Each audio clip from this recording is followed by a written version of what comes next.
What is up, Armchair Jam Nation? It is your host, Nico Gagonis, and this is episode 1 of my podcast. So, because this is my first installment into the podcast series, I do want to talk a little bit about what I plan to achieve on the Armchair Jam podcast before I get into the whole series. So, alongside some basic sports commentary with some of my guests, I really want to talk to fans from other parts of the United States. So, for example, this episode right here, I'm going to be talking to someone from Detroit, and we'll get into that later. But I want to talk to other fans, see what they think about their sports city, and maybe in some cases talk about what they feel about other sports cities, because I feel like it's good to get that perspective from other fans outside of your home city. However, there will be a lot of sports commentary in these episodes, I will say that. So with that being said, I'd like to introduce my first guest on this podcast, Fillip. He's my dad, and he was raised in Detroit. Tell us a little about yourself. Well, first and foremost, Nico, thanks for inviting me to your inaugural podcast here. So hopefully I can help you set the tone right for what's to come in the future. Oh yeah, you know it. There you go. Well, yeah. I really wanted to do this whole Detroit episode. I've been thinking about it for the last week, and I'm so excited to get this down. You ready for this?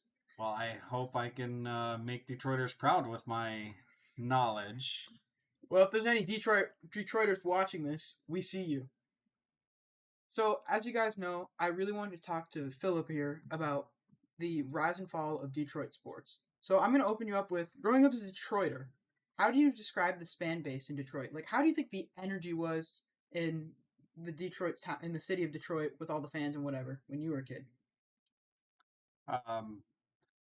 Well, I mean, there's a lot to be said about that, but especially my limited time in Detroit started in the 90s, which were probably the best years for specifically the franchise of the Red Wings. Oh, yeah. We'll get into them in a minute. But, yeah, I mean, just kind of getting immersed into Detroit Lions football and having experience and watching every Sunday the greatness of Barry Sanders. I would say Detroiters are pretty proud fan base about their sports teams, even whether or not they're good or not. They've been a lot of bad. They've been a lot of bad. But you don't get to choose your family or your sports teams. Oh yeah, remember that. Yeah, you really can't pick your sports teams. It is pretty rough right now, and especially in previous years. It is getting better to become a Detroit sports fan, but you know what I mean.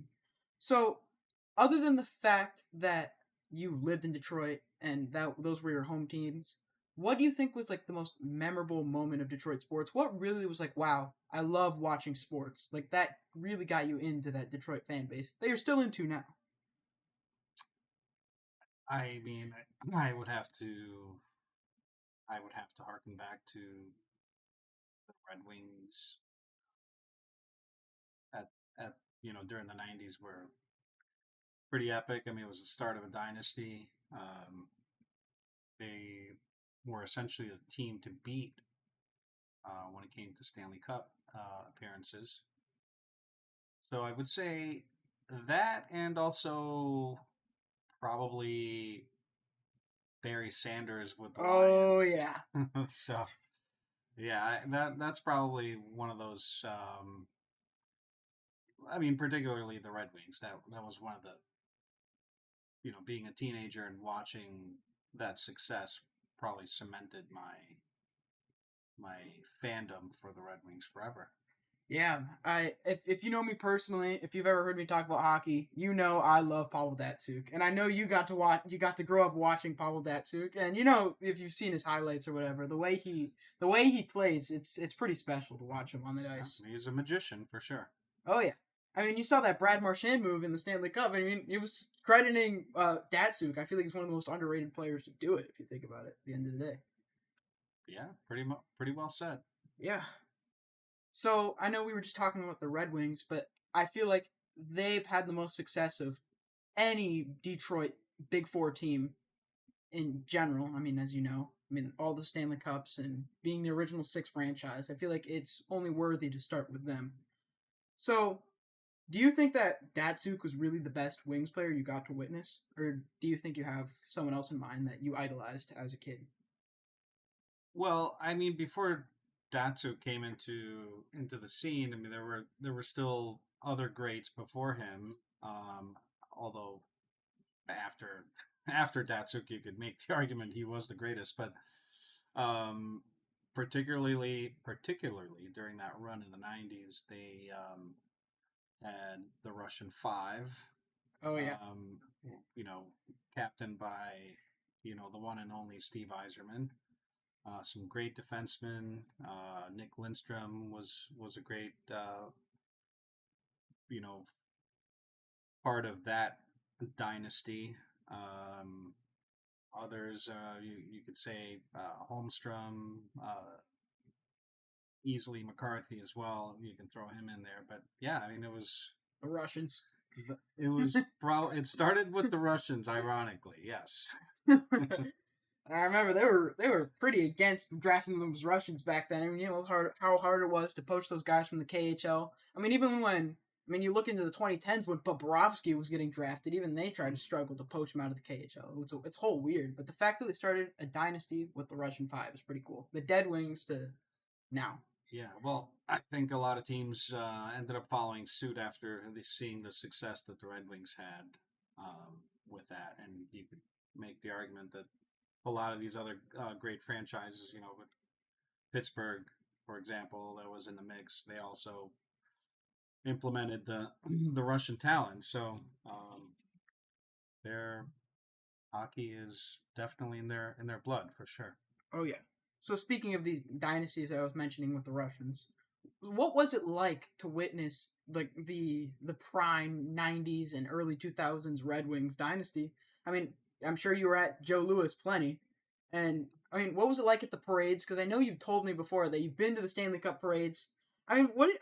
What just set it apart from anything else you've ever seen? Because I know we were recently at that Stanley Cup Panthers celebration after the day after they won. Yeah. That was pretty cool. But I'm sure that knowing that the Midwest is such a hockey oriented place, I'm sure it was quite the different experience up there. What did you think? Yeah, I mean, again, it's being a teenager and having a group of friends that also had the same love and passion for the Wings. I would say it was probably one of the. It's an experience you can't really describe, but they the parades. I mean, it was miles and miles of people down Woodward Avenue in Detroit, and having never experienced anything like that, I was pretty awestruck, pretty impressed with that experience, and it's definitely cemented in my memories for sure. Oh yeah. But I mean, since what was it like in the early 2000s? 2008 was when they won their last cup. I'd say Yep. before I was born. What do you think you've noticed that is attributed to this fall of Red Wings hockey? And what do you think that happened? Like what happened? I mean, this big dynasty, original six team that was winning all these cups, and they just fell off. What do you think happened? I mean, well, listen, success ebbs and flows, right? So you can't always be, at the top. But I think a lot of it probably had to do with this was also before your time, but the economic downturn of the city in general. It was a pretty depressed environment. Um, just people just weren't. They weren't excited because of obviously the obvious reasons, the economic woes that were surrounding, not only the city but the people, and also it probably the downfall couldn't come at a worse time, right? It was like adding insult Oh yeah, insult to injury, but um, organizations go through that. So I true. think it's a matter of the ownership sort of calculating where whether or not they want to spend the money, or after I would say probably one of the biggest factors was the departure of Scotty Bowman, who was kind of the mastermind of those Stanley Cup runs. Oh yeah, and I know we're talking about these big guys up top in the organizations. I know a big point of controversy for Detroit Red Wings fans, what I've noticed, is Stevie Y back as the GM of the Detroit Red Wings, his original franchise. And I know that I've seen some split Wings fans about his performance as GM. Do you trust the quote unquote Wiser plan? I don't know. I don't remember how you pronounce it, to bring back the Wings to Yeah. the good old days.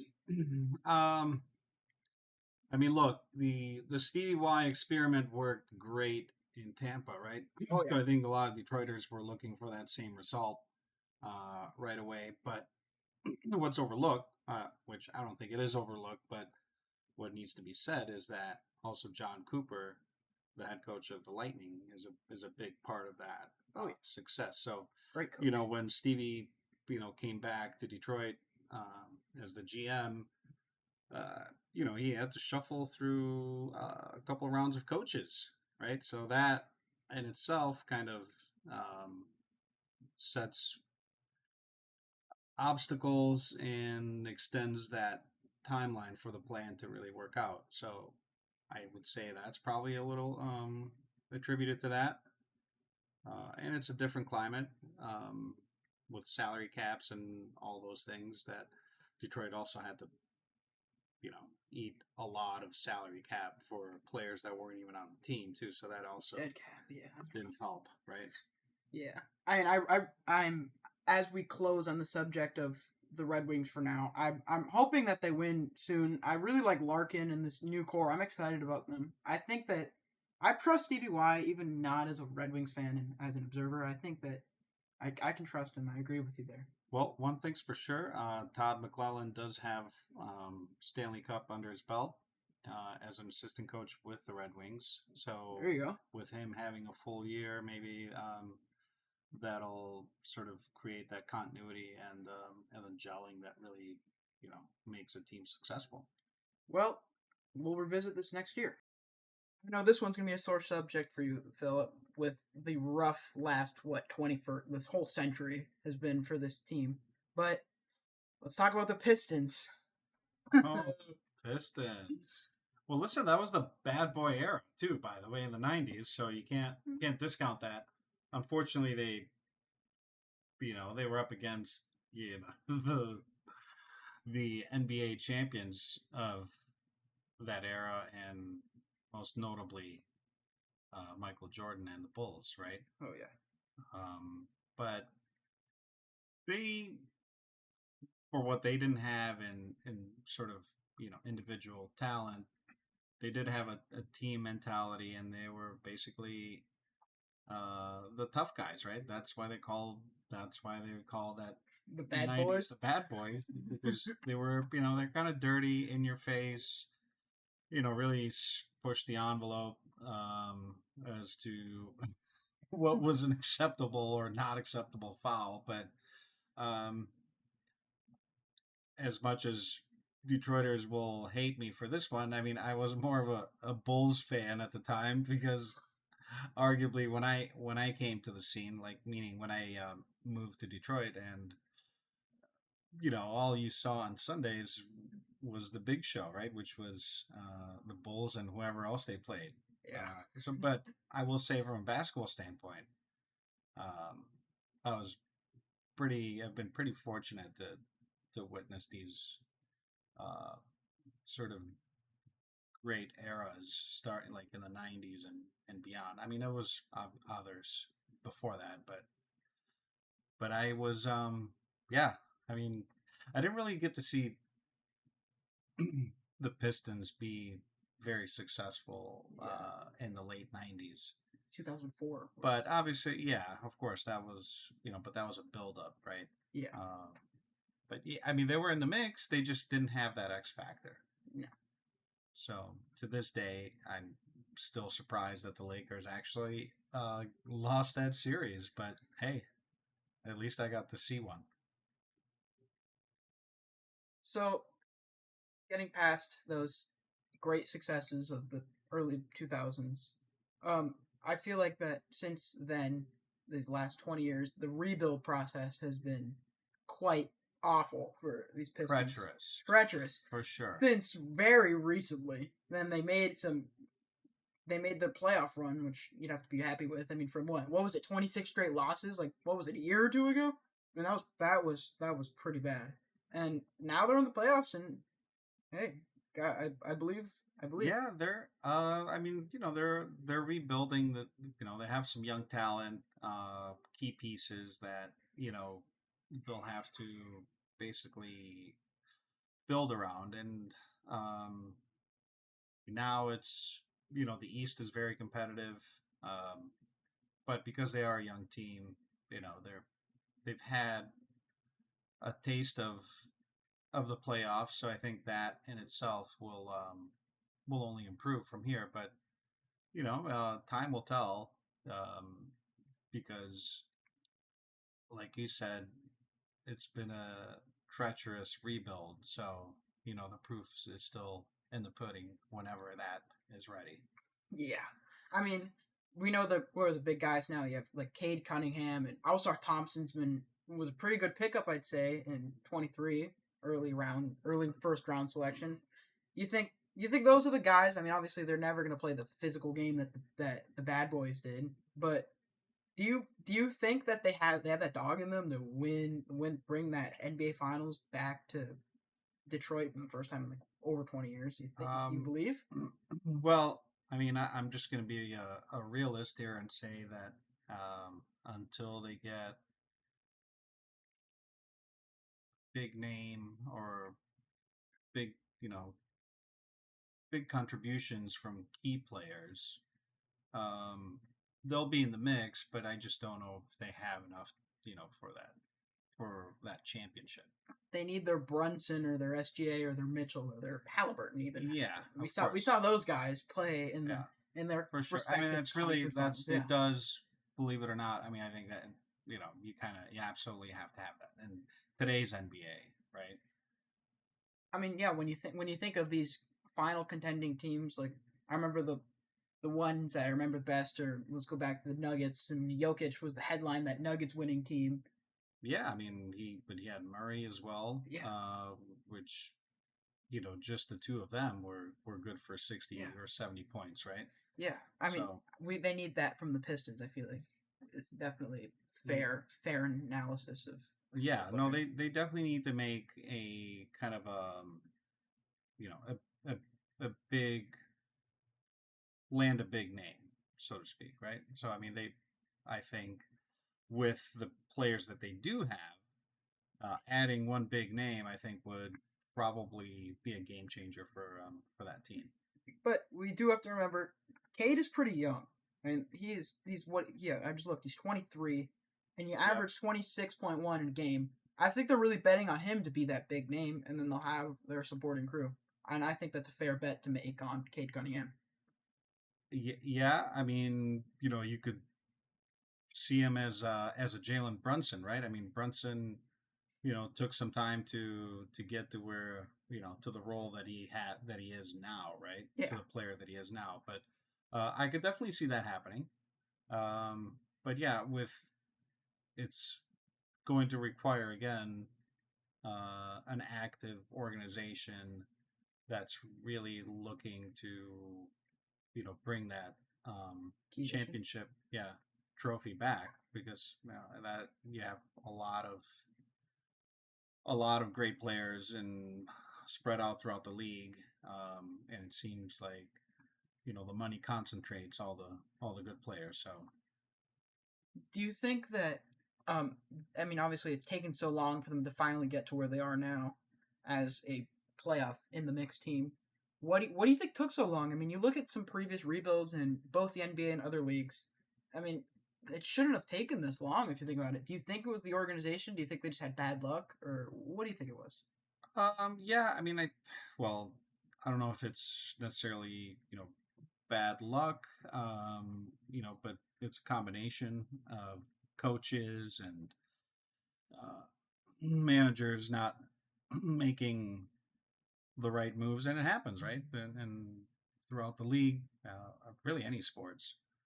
Um, but yeah, it's you get to a point where things aren't working out, so then you're constantly reshuffling, whether it's coaches or acquisitions, or front office. So that kind of puts you behind the game, where you have to have that continuity.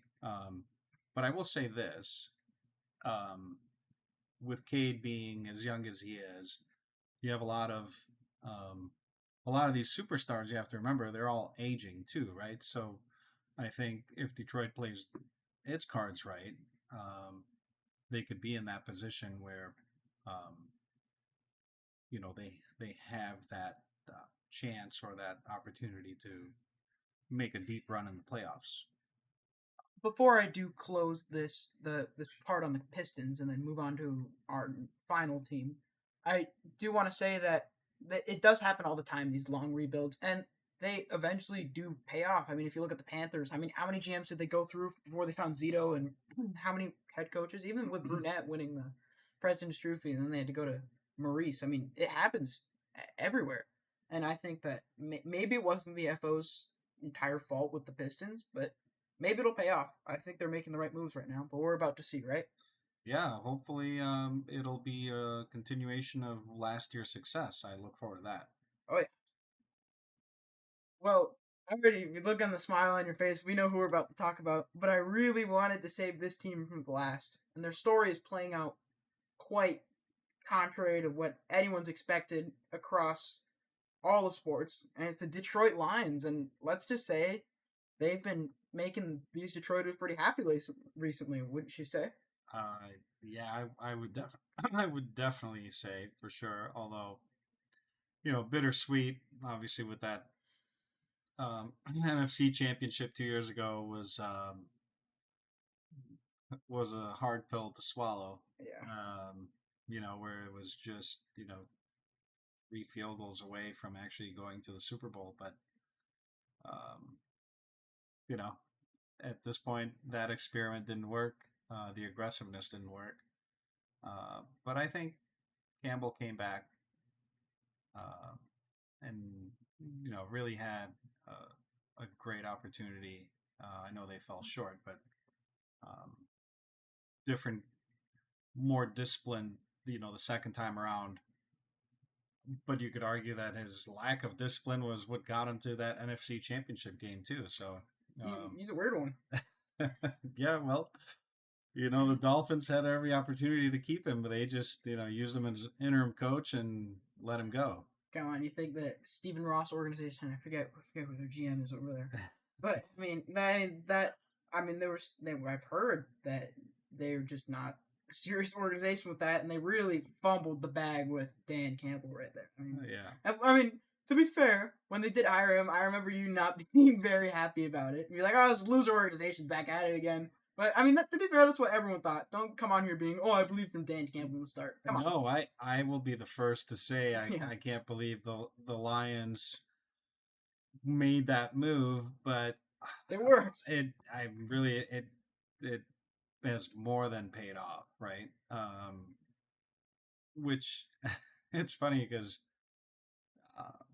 I've seen that organization squander a lot of talent, and it starts with Barry Sanders in the '90s, and then once that era passes, Megatron. you get Megatron and God, I Stafford love together. Megatron. Just insane talent, and again the management or front office, whatever you want to call them, they basically squandered that talent as well.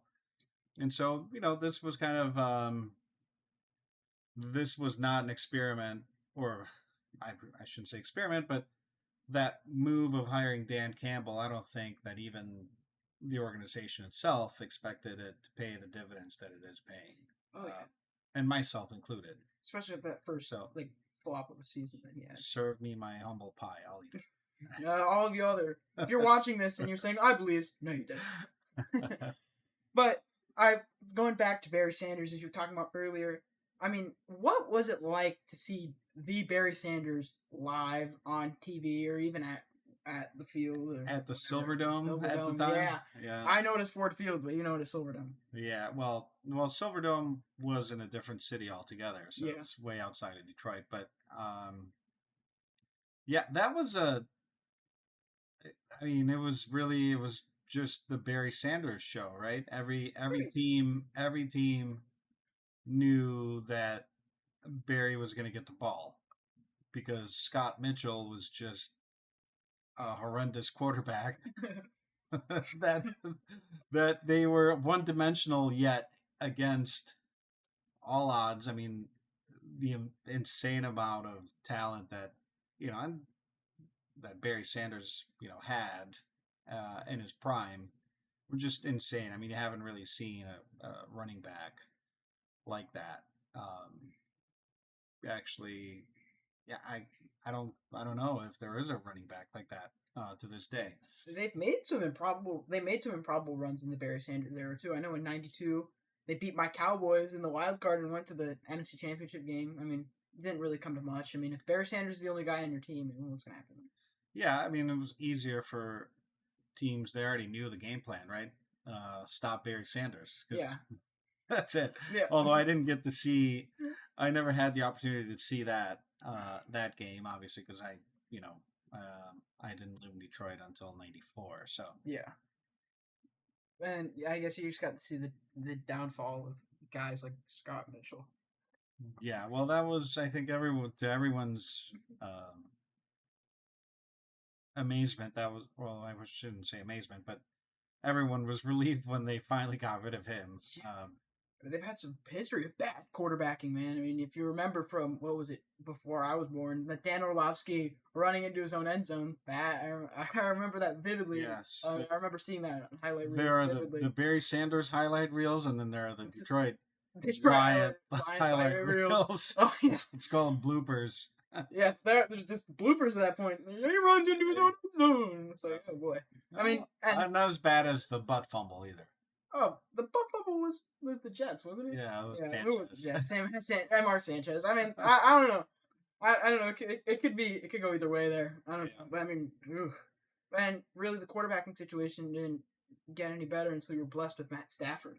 And then Megatron too. I mean, I know his career was cut unfortunately short as a wide receiver. You can say whatever you want about Matt Stafford, but he's a Super Bowl champion. So not with the Lions. Not with the Lions. Yes, but I guarantee you, Detroiters were rooting for Matt Stafford to win that Super Bowl, 100%. And he deserved it. I mean, he suffered so long in an incompetent organization. For sure. No, but they were just that. Did you ever believe, like, at all, when those two were together? Matt Stafford and Megatron?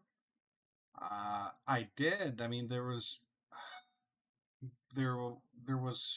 although they didn't get him the supporting cast that they needed, but I think the running game would have definitely resulted in, would have resulted better results, I should say. I don't know. That sounds lame, but it wasn't, yeah, I mean, it was definitely something that was,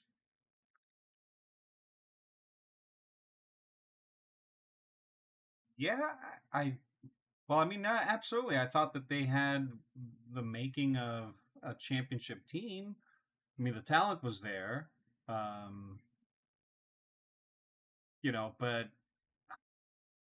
they just didn't have really the support cast, right? Because they kind of,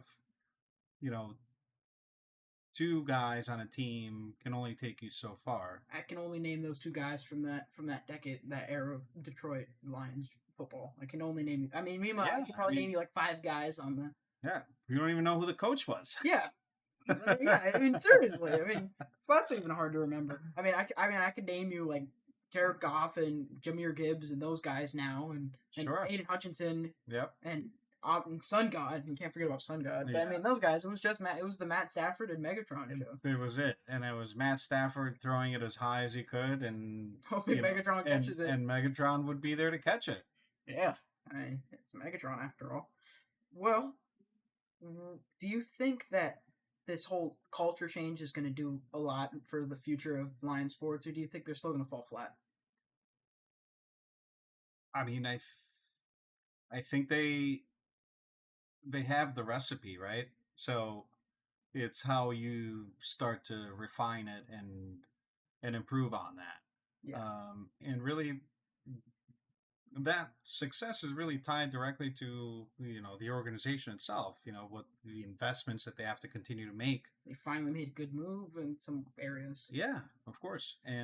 But that, just because you get results out of a group of individuals that you have now, you always have to be looking down the road and seeing the next the next step, right? That one X factor, or the continued support by the front office. And if they're driven to actually bring a Super Bowl to Detroit, um, not just the game, but the actual Lombardi Trophy. Oh. I mean, that that I think with what they have now would definitely be a very reachable goal. Yeah, I mean, they definitely probably need to finish up this lineup if they want to compete against these playoff powerhouses like the Chiefs. And that's definitely the first name that comes to mind. That, and I know they've had a couple of departures, coaching departures. Ben Johnson, Aaron Glenn, Aaron Glenn, but and some losses on the defensive side. But I think hopefully Hutch can stay healthy this year, and with him coming back, I don't think that opposing teams really had. Well, they had a good look at him, and they didn't want to see him. No. But I think a lot of these teams were glad that they didn't have to face, Hutchinson in the playoffs. Oh yeah, I mean, if you did read my preview for my Super Bowl psychic predictions, I did put the Lions as the NFC representative there, and I did put the Chiefs as ultimately winning. But I do like how this Lions team is turning out. I mean, you look at their offense. You have guys like Gibbs. I mean, who wants to see Gibbs? Gibbs is scary. I mean, he's really the modern equivalent of CMC if you think about it. Yeah, very true. And that's a bold prediction. Very brave of you. Thank you for stepping up, because I know you would rather see a different team there. The Cowboys, they all know it. But yeah, in my dreams. But realism also is when I turn off the Xbox, then I'll realize that they're not there. Yeah, well, maybe they'll get there someday. Not with Jerry. Yeah. When Jerry kicked the bucket. I mean, I was definitely itching, but sore subject. I know. As long as the Eagles aren't there, I don't care. Very true. Yeah, but aside from the offense, their defense too. I mean, you look at that safety tandem was unstoppable last year. You had Brian Branch and Kirby Joseph last year. I mean, they were pretty dang good. And those guys are back. They're back, and then obviously Hutch is scary. I did not put him in my All-Pro prediction, but I want to see how it goes from this injury. But if he comes back swinging, I'm definitely gonna be regretting not putting him there. I probably should have done T.J. Watt and I'll add another bold prediction. He's going to be the comeback player of the year. Oh, that's a given. Come on, that's a given. So I don't know how bold that is. I feel like I guess I don't want to jinx it, but I mean, I got to think of other guys that are having a big comeback this year. I mean, would J.J. McCarthy count? I mean, speaking of Detroit, and J.J. I don't know. We're gonna figure that out. So to wrap this whole episode up, I wanna look in the future a little bit. Where do you see each of these teams? Let's start with the Red Wings. Where do you see them in 10 years? We'll start with the Red Wings, of course. Yeah. In 10 years, well, I hope to have 2 Stanley Cups. Stevie, either have 2 Stanley Cups or Stevie Y was long fired. Yes, I think that's probably it's either that's the way that coin flips. Yeah. Yeah, I mean that would be ideal, but having experienced South Florida hockey, yeah. From a hockey standpoint, I'd be happy if the Red Wings actually win a couple, but also seeing Panthers. The success that the Panthers are having. It's pretty fun. It's yeah, I mean, it's right it down the makes me road. think more and more that, I mean, at least for my dad, the Red Wings winning it would be just all more exciting. Just experiencing these last 2 years of being, but absolutely grateful to have a team, one of my teams, actually be good at something. Yeah, well, next year the Panthers will have a series against the Red Wings for sure. Mm. That's a bold prediction right there. We'll keep I don't know that. if it's first round or late round, but I think I As see long as that it's not the happening. Leafs, I mean, easy win. But I just hate the Leafs. Well, let's go on to the Pistons now. Where do you see those Pistons? They're a weird one. Well, yeah, I mean, listen, the Pistons. I guess as we were talking earlier, I came to the realization that all this superstar talent. I mean, you think about LeBron and Kevin Durant and Steph, Steph, Giannis. obviously Yeah, yeah, Giannis. you're Giannis represent the Greeks over here. Yeah, of course. A lot of these guys are past their. Well, I mean, with the exception of Giannis, but a lot of these guys are past their prime. I would say Giannis is probably over the hump there too. So He's going tail end. um, but so a lot of these guys are going to be out of the picture, and Detroit, has an opportunity with the younger talent that they've. See guys like Cade and also Thompson, and then Yeah, across the league too, they'll have guys compete against like Halliburton and Brunson and SGA yeah, and Holmgren and whatever. yeah. It's that new it's that next generation This of. next gen, we're watching it unfold right here. But there isn't one that stands out like immensely. I mean, with the exception of a couple of players, but for the most part, it's up for grabs. Yeah, It's up in the grab. yeah. We're gonna find out. And lastly, the team that's been making everyone the most happy over in Motown, we got the Lions. Yeah, Where we we do see have the them. Lions. I'll be honest. I know I was getting a little um, terrified, I guess you could say, but this kind of success, um, you really have to take those opportunities and make the most of them. So I'm hoping that they continue on this path that they've been over the last few years, um, to get us actually over that hill right at the top of the mountain, There you go. and bring that Lombardi there. So I think honestly, within the next 10 years, I would say the Lions should have a championship. I will. I'm not gonna fight you on that. That's a very realistic goal for the Lions right there. That is definitely totally. But yeah, the window closes fast, unless you have that X factor. Oh yeah, Like they have the X factors though. Now it's just the can we jump through the window in time and right. grab the Lombardi? Yep, That's the question. true. Are you skeptical of any of these rebuilds? I mean, obviously, I feel like there's kind of an obvious answer to that with the Red Wings, but do you feel like there's something where you're like, hey, this something's weird about this? I mean, for example, I guess my biggest glaring red flag of this whole Red Wings rebuild was the Wallman trade, quite recently, the Jake Wallman trade. Definitely not aged so well. No, it didn't. But I mean, I guess yeah. I mean, you could say skeptical, hesitant for sure, but to actually kind of embrace the whole Iserman plan, because you have to think, Detroit went from setting a kind of a professional sports record, if I'm not mistaken, 25 years in a row in playoff appearances. And then they capped that off with a decade of no playoff appearances. So, pretty weird. Um, Detroiters and myself included, are definitely,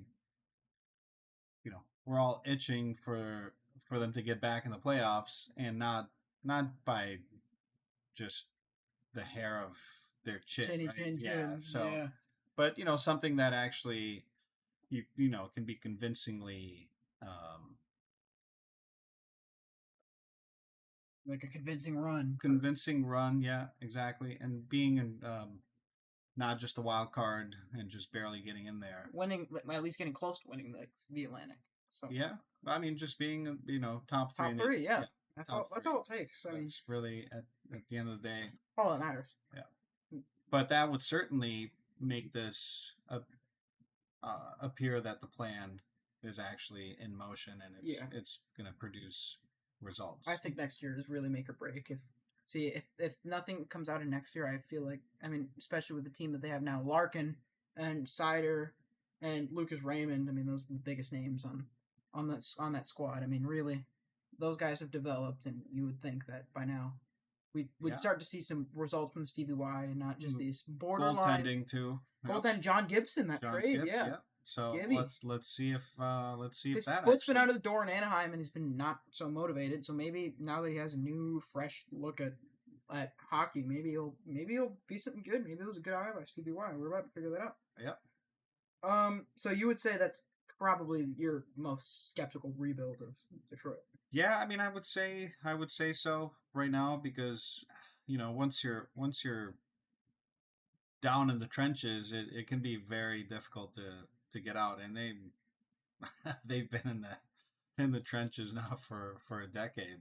Oh yeah. Trying to find a semblance of success, right? Something that resembles anything meaningful, but they do have a good farm system, so they're always picking and plucking talent out of there.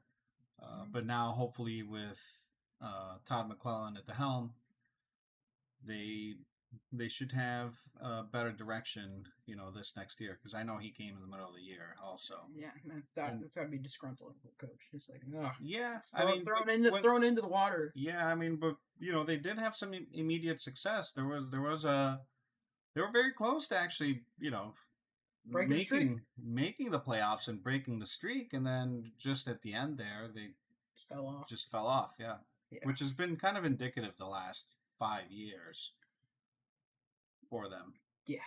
So I guess aside from the Lions, as we know, how much hope do you think that the rest of...